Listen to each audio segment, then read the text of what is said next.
Good morning students. राजकीय महाविद्यालय सुमेरपुर से मैं खुशबू बंसल, सहायक आचार्य ABST, एक बार पुनः आपका स्वागत करती हूँ। पिछले वीडियो लेक्चर में हमने देखा कि underwriting of shares and debenture मतलब अंशों और ऋण पत्रों का अभिगोपन से हम क्या समझते हैं और अभिगोपन कितने प्रकार का होता है। इस वीडियो लेक्चर में हम बात करेंगे कि उन अभिगोपकों के दायित्वों का निर्धारण हम किस प्रकार से करते हैं। तो पहले तो मैं आपको ये बता दूं कि अभिगोपकों के दायित्व से हम यहाँ पर क्या समझते हैं। तो इसके लिए एक बार पुनः मैं अभिगोपन के मीनिंग में जाऊंगी कि होता क्या है अभिगोपन। तो उसके लिए मैंने बताया था कि जब एक कंपनी अपने अंशों और ऋण पत्रों का निर्गमन करती है उस समय एक बहुत बड़ी रिस्क कंपनी के सामने रहती है न्यून अभिदान की, नॉन सब्सक्रिप्शन की। तो उन नॉन सब्सक्रिप्शन की रिस्क से बचने के लिए वह कंपनी क्या करती है, अपने अंशों और ऋण पत्रों का अभिगोपन करवा लेती है। अभिगोपन में क्या होता है कि वह किसी व्यक्ति या व्यक्तियों के समूह से अनुबंध करती है या समझौता कर लेती है कि वह व्यक्ति और व्यक्तियों का समूह एक निश्चित जो भी जितने भी शेयर इशू कर रही है कंपनी वो सारे या उसके किसी भाग को जनता में अभिदान करने की जिम्मेदारी वो व्यक्ति या व्यक्ति का समूह जिसे कि हम अभिगोपक के नाम से जानते हैं वह अपने ऊपर ले लेता है और साथ में गारंटी देता है कि वह इतने शेयर जनता में अभिदान करवाएगा ही।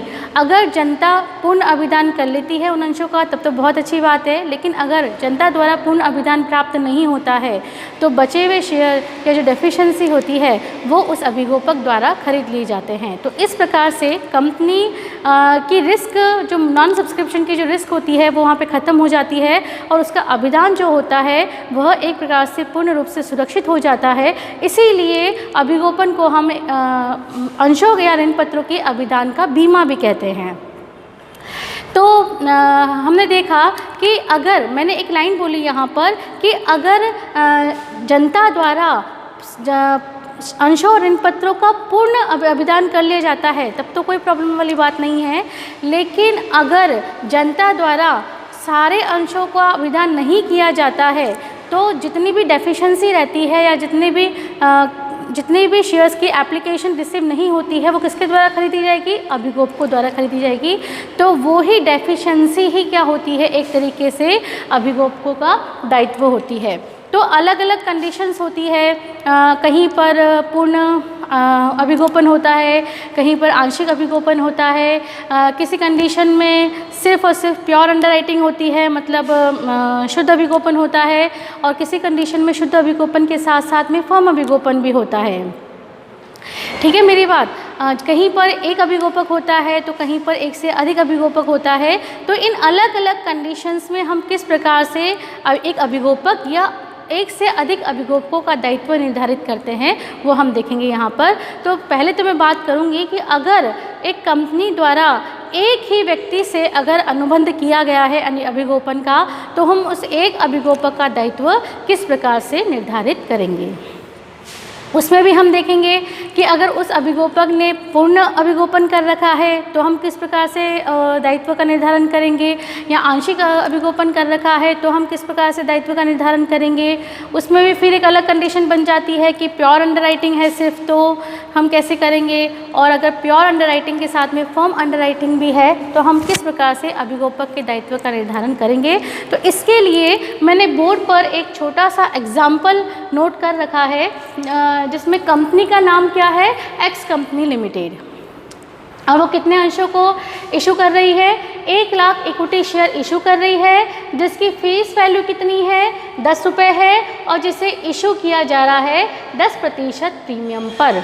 ये तो हमें पता है कंपनी अपने अंशों और ऋण पत्रों को सममूल्य पे भी निर्गमित कर सकती है, प्रीमियम पे भी कर सकती है और डिस्काउंट पे भी कर सकती है।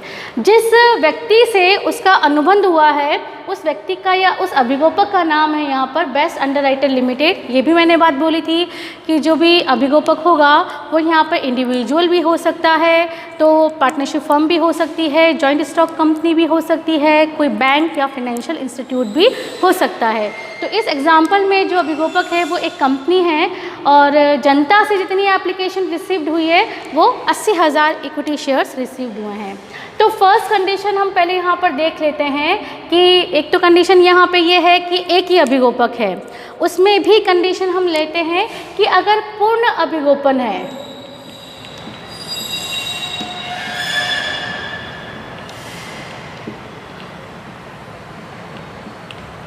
अगर पूर्ण अभिगोपन है तो हम किस प्रकार से अभिगोपक के दायित्व का निर्धारण करेंगे।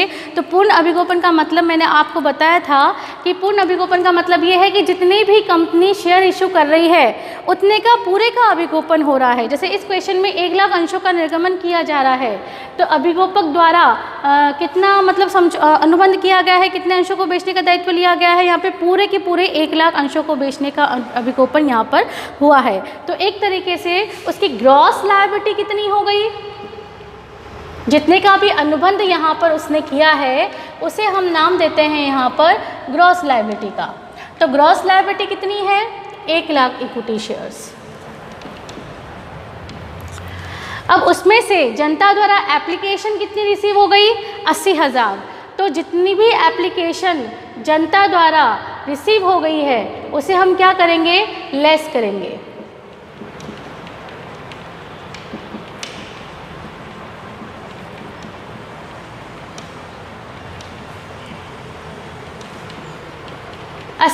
Equity shares. तो बचे डेफिशिएंसी कितने अंशों की रही, 20,000 इक्विटी शेयर। इसका मतलब है कि वेस्ट अंडरराइटर लिमिटेड ने 1 लाख अंशों को बेचने का अनुबंध किया, लेकिन जनता द्वारा कितना अभिदान प्राप्त हुआ, 80,000 का। तो बाकी बचे हुए शेयर्स, क्योंकि यहाँ पर अभिगोपन शब्द में गारंटी जो वर्ड होता है वो विद्यमान रहता है, तो इसका मतलब ये है कि जो बाकी बचे हुए शेयर अभिगोपक लेगा तो उस अभिगोपक का दायित्व कितना बना, 20,000 अंशों का बना। वो कितने शेयर्स लेगा, 20,000 शेयर। तो ये इसकी कहलाती है नेट लायबिलिटी।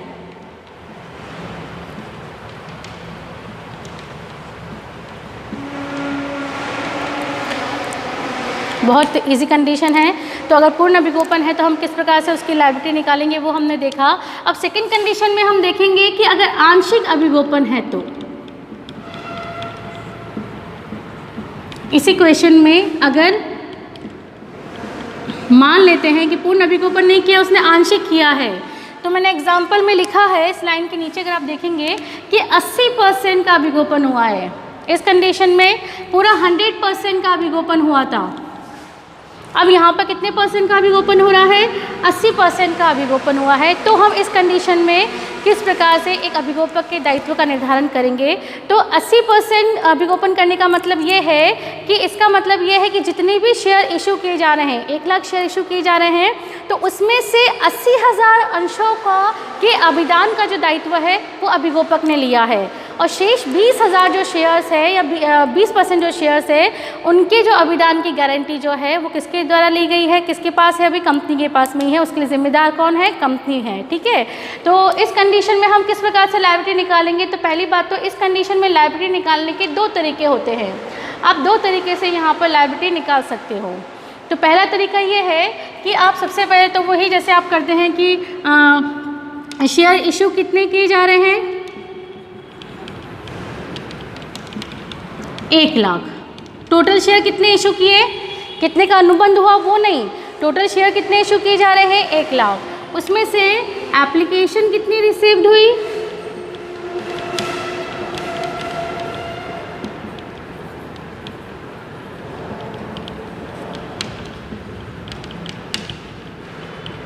80,000।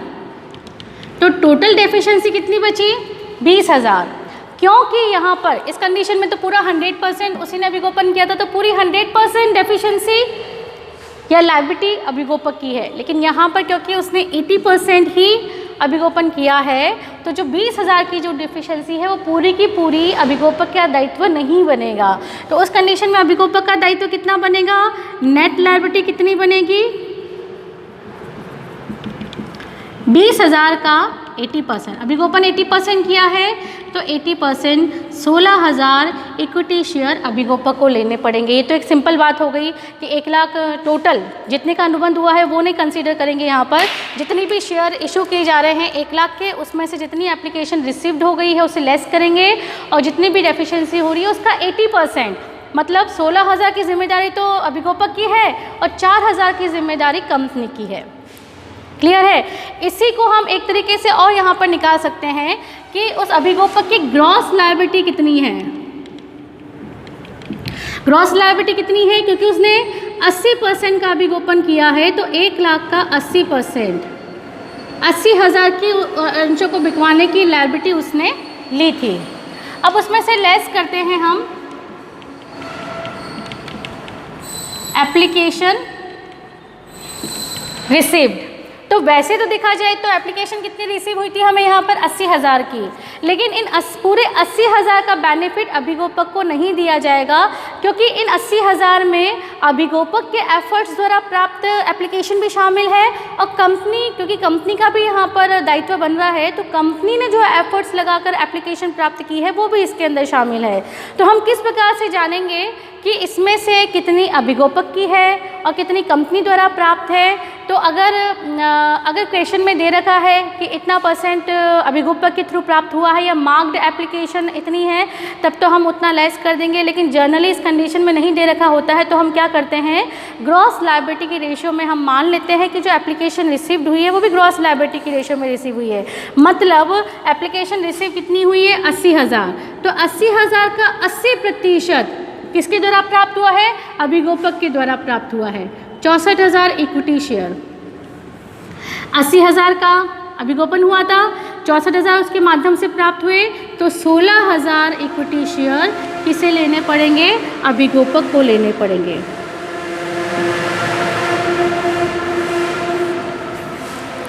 Net liability. तो यहाँ पर अब अगर इसी क्वेश्चन में आंशिक अभिगोपन की दशा में अगर शुद्ध अभिगोपन के साथ साथ फर्म अभिगोपन भी है, तो हम किस प्रकार से अभिगोपक के दायित्व का निर्धारण करेंगे, वो भी हम इसी क्वेश्चन में देख लेते हैं।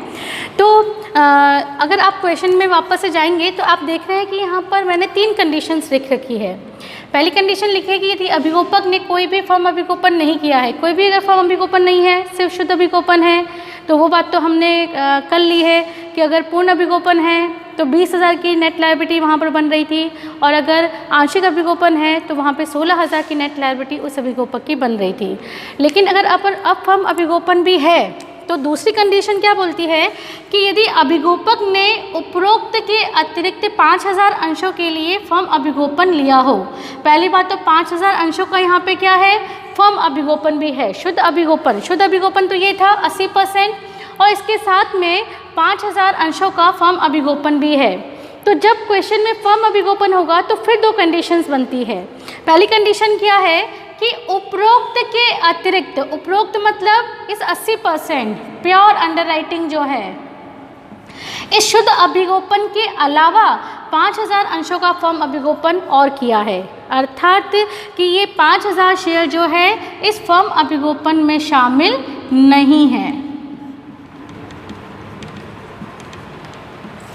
और दूसरी कंडीशन बोलती है कि यदि अभिगोपन अनुबंध में, मतलब इस अभिगोपन अनुबंध में 5,000 अंश फर्म अभिगोपन के शामिल है, इसका मतलब इस 80% अभिगोपन में ही 5,000 फर्म अभिगोपन भी शामिल है।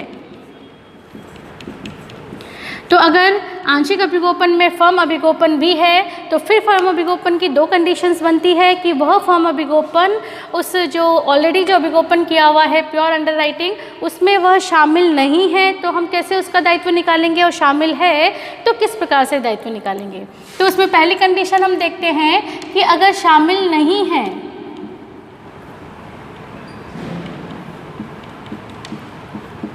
तो हम किस प्रकार से दायित्व यहाँ पर निकालेंगे।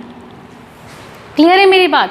तो सबसे पहले तो हमने शेयर इश्यूड कितने किए थे वो लिखिए। शेयर इश्यूड किए थे हमने 1 लाख इक्विटी शेयर्स। उसमें से जनता से एप्लीकेशन कितनी रिसीव्ड हुई है?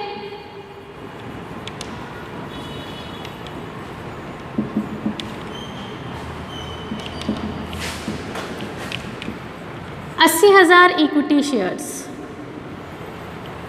माइनस करेंगे इसको, और इसके साथ ही इसके अलावा, किसके अलावा, इस अभिगोपन के अलावा फर्म अंडरराइटिंग कितनी है? 5000 अंशों की है। क्योंकि हम क्या निकाल रहे हैं, पहले हम निकाल क्या रहे हैं यहाँ पर? Net liability. नेट लायबिलिटी मतलब जो प्योर अंडरराइटिंग है उसके द्वारा उस अभिकोपक का दायित्व कितना बन रहा है। मतलब नेट अंडरराइटिंग में फर्म अंडरराइटिंग शामिल नहीं है। तो इसीलिए हमने क्या करा है कि उस फर्म अंडरराइटिंग को एक बार क्या करा है, उसे लेस कर दिया है। तो 1 लाख में से 85,000 एप्लीकेशन एक तरीके से आ गई है, 80,000 जनता से और 5,000 फर्म अंडरराइटिंग के। तो बाकी कितना बचता है? 15,000 इक्विटी शेयर।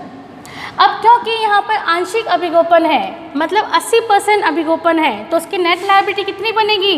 15,000 का 80%, मतलब 13,500 शेयर की उसकी नेट लायबिलिटी बनेगी। अब इसके अलावा उसे क्या लेने हैं? फर्म अंडरराइटिंग के शेयर्स भी लेने हैं, जो कि कितने हैं? 5,000। तो उसमें ऐड करेंगे तो उसकी टोटल लायबिलिटी कितनी बनेगी? 18,500 इक्विटी शेयर्स की। इसे हम क्या कहेंगे? Total liability.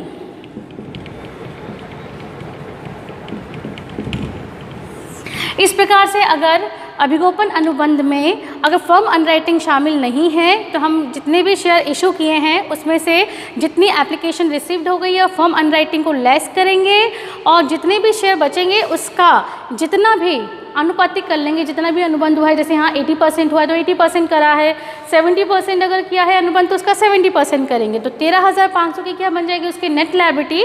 और उसमें जब फर्म अंडरराइटिंग को जोड़ेंगे तो बन जाएगी उसकी टोटल लायबिलिटी। अब इसी कंडीशन में दूसरी कंडीशन बनती है कि अगर अभिगोपन अनुबंध में फर्म अंडरराइटिंग शामिल है, मतलब बहुत आसान तरीका है ऐसे समझने का इसको कि शामिल नहीं है तो हम पहले नेट लायबिलिटी निकालेंगे, फिर टोटल लायबिलिटी निकालेंगे।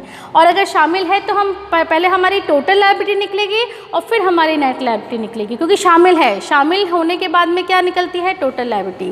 तो हम कैसे निकालेंगे टोटल लायबिलिटी? तो उसके लिए वापस से वही कि शेयर कितने इश्यूड किए हैं उसने, कंपनी ने 1 लाख इक्विटी शेयर। इसमें से एप्लीकेशन कितनी रिसीव हुई है? जनता से 80,000 इक्विटी शेयर्स की। क्योंकि हमें टोटल लायबिलिटी निकालनी है इसलिए अब यहाँ पर फर्म अंडरराइटिंग को लेस नहीं करेंगे। तो इस कंडीशन में बचे हुए शेयर्स कितने बचे? 20,000 इक्विटी शेयर्स। क्लियर है मेरी बात? तो अब उसकी टोटल लायबिलिटी जो बनेगी यहाँ पर वो बनेगी, मतलब जो यहाँ पर क्या है कि इसमें फर्म अभिगोपन शामिल है तो 80% डायरेक्टली अगर हम 20,000 का करेंगे तो कितने आ जाएंगे? 16,000 इक्विटी शेयर। इसका मतलब इसमें फर्म अंडरराइटिंग शामिल है, टोटल लायबिलिटी है। तो अगर अब हमको नेट लायबिलिटी निकालनी है तो इसमें से फर्म अंडरराइटिंग को लेस कर दीजिए 5,000 इक्विटी शेयर्स को, तो यहाँ पर उसकी नेट लायबिलिटी बन जाएगी 11,000 इक्विटी शेयर्स।